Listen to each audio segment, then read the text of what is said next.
Happy Tuesday, everybody. I'm KHOU 11 Meteorologist Pat Cavlin here with a look at your forecast on KHOU 11 Plus, where we do a deeper dive into what's going on. And we got a couple things to talk about. One, weather is just very quiet here to wrap up the last official week of summer, but also things are starting to brew in the tropics. So we'll talk about that in just a minute. First, a look out towards the city this evening. It was a beautiful day. We had a couple of downpours right around the rush hour commute, but temperatures still got into the mid 90s this afternoon. Normal highs this time of year are 90 degrees. Our normal wake-up temperature is 71. So we hit the morning temperature, but the afternoon temperature, again, a couple of degrees warmer just before 3 o'clock this afternoon. And your sunset tonight getting earlier and earlier every day at 7:25. As we go through the rest of the week, we'll have about a 10% chance for an isolated shower, maybe a rumble of thunder here. It's really just going to be these fast-moving pop-up evening showers over the next few days. Temperatures, though, do stay warm in the low to mid 90s. And in the tropics, things are quiet for now. But like I mentioned, we may start to get into more of an active pattern towards the weekend and next week with some more activity starting to pop up. Right now, though, it doesn't look like there are any threats to the United States, but of course, we're always keeping an eye on things as we come out of the peak of the season. Allergy report isn't great. We are in the throes of the fall allergy season. If you can hear it in my voice, clearing my throat every couple of minutes here. It's just because I'm dealing with it also. Tree pollen and mold spores, both in the medium category. It's ragweeds, though, that are the main culprit in the high category. Grass pollen is not absent, but it is low. So we've got everything on the board, but really the ragweed count is what's driving the worst of it right now. But again, tree and mold spores are also in the medium category. So if that's something that usually bothers you, that's probably what's helping things act up at the moment. For your Wednesday, weather looks nice. We'll start off with a lot of sunshine for the first half of the day. Temperatures in the low to mid 70s for the morning. We're in the 80s by mid-morning and then around 90 by lunchtime. We should top out around 93, 94 degrees for the afternoon. Again, maybe with just a stray shower chance as we get towards the second half of the afternoon and the evening. Overnight, couple clouds. Warm, muggy, nothing really remarkable. Tomorrow, mix of sun and clouds with a stray shower chance, and then more of the same as we get into Thursday, just mainly dry and mostly sunny conditions. Rain chances the next few days. I know that it says 0 here on this graphic, but realistically probably around 10%, just not a percentage that I really wanted to include in the forecast just because most of us will stay dry, but don't be surprised if you get caught in a quick downpour like we saw this evening. Better rain chances, though, I do think will arrive as we get towards the second half of the weekend and the start of next week. So here's Futuretrack for Wednesday morning. A lot of sunshine to start the day. Dry conditions, no issues for us. By the afternoon, though, clouds start to bubble up across the area as temperatures climb into the 90s. And then maybe just a 10% chance of a shower, let's say 3 o'clock onwards into the evening hours. And then everything wraps up once we get into the overnight. Thursday morning, we start off a lot of sunshine. Again, a couple clouds out there, temperatures low to mid 90s as we get to the afternoon. And that, again, will drive the chance maybe for a 10% shower chance across the area. Nothing significant. We're kind of under the influence right now of high pressure. In fact, this ridge of high pressure is really dominating things. We've got cooler weather across the Intermountain West, and also out towards the Carolinas where there's a rainmaker moving on shore. So in between, we're kind of stuck in this hot and relatively dry pattern.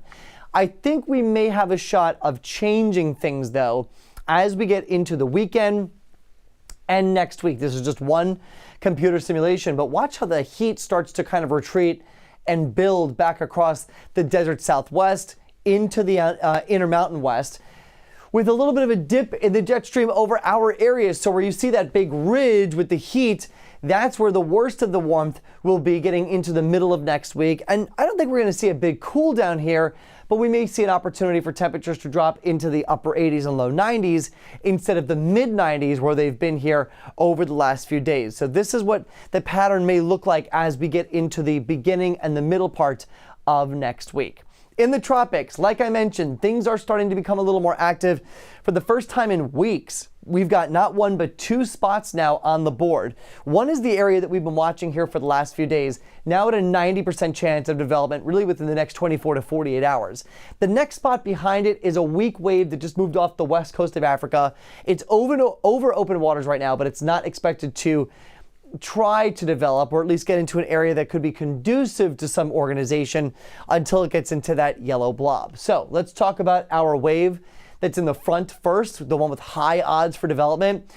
Convection was looking pretty good around this system earlier today. Right now it's looking a little weaker on the north side, but still decent around the center there, the core of this wave. And as of the 1 o'clock update, this was moving to the west-northwest at about 10 miles per hour with 35 mile per hour winds.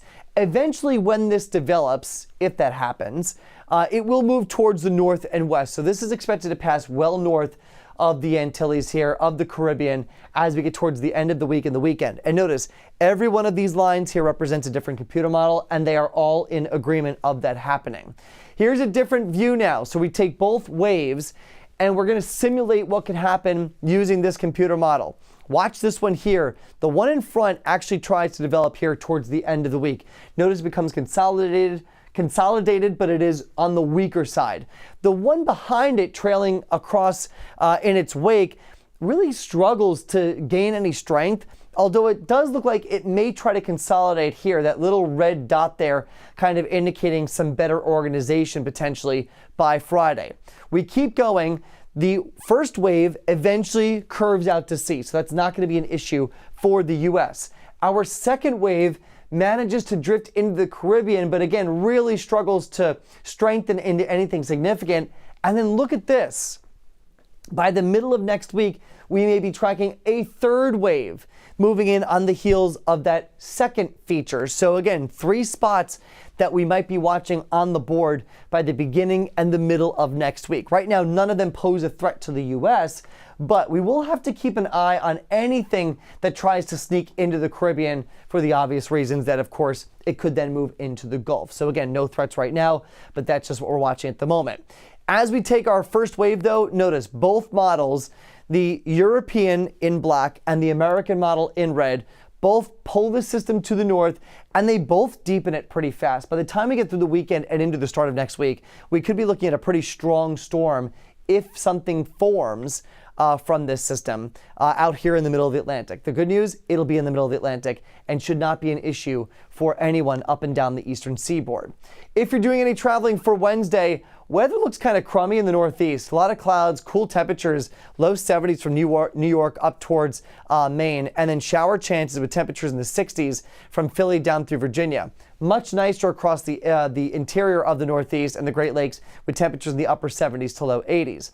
Across the Southeast, hot, sunny, mainly dry, maybe just an isolated pop-up shower chance. More storms, though, down through Florida and into Miami with temperatures in the 80s, low 90s, though, across the rest of the South. Getting into Texas, near 90 for El Paso, Midland, mid-80s for Amarillo with a couple showers and storms, 90s from OKC down through Dallas, Houston, San Antonio, more of the same, and a couple showers and storms possible down through Brownsville. Kansas City to Springfield, St. Louis, temperatures in the 90s with sunshine, dry weather for Chicago up through Green Bay with temperatures in the 80s. Showers and storms, though, with our next big system moving through the upper Great Plains here. So from Omaha back to the Dakotas, could see some showers and storms and much cooler weather behind this also. 60s from Rapid City up through Bismarck. Across the West Coast, beautiful weather from San Francisco up through Reno, upper 80s with lots of sunshine. More clouds, though, for LA, mid 70s for your high temperature. 100 for Vegas with a mix of sunshine and clouds. 101 for Phoenix. Cool for Denver, 70 with your high temperature with a couple of storms, and gorgeous weather in Salt Lake, sunny and 78. Finally, in the Pacific Northwest, weather looks beautiful. Tons of sunshine from Seattle to Portland, temperatures on either side of 80 degrees. Low 90s for Medford, and then 70s and 80s through Idaho with lots of sunshine. Again, cooler and unsettled then once you get into the upper plains. For us back here at home, we will see a few clouds for tonight. 72 as your low temperature. Getting into the day tomorrow, just an isolated shower chance. 93 as your high temperature. There's that 7-day forecast. Again, just isolated 10% shower chances here for the rest of the week. High temperatures in the low 90s. We will see those numbers keep dropping into the low 90s through Sunday into the start of next week. Just a couple of isolated showers and storms possible Sunday, Monday, and Tuesday. And by the way, Monday marks the first official day of fall. Believe it or not, it's not fall yet. That comes in on Monday. So the last few days of summer here in Southeast Texas are looking pretty good. Coming up at 8 p.m., we've got a live update on the tropics and what that wave is doing. And then, of course, another update on this forecast when I see you back here for the KHOU 11 News at 10 o'clock. See you then.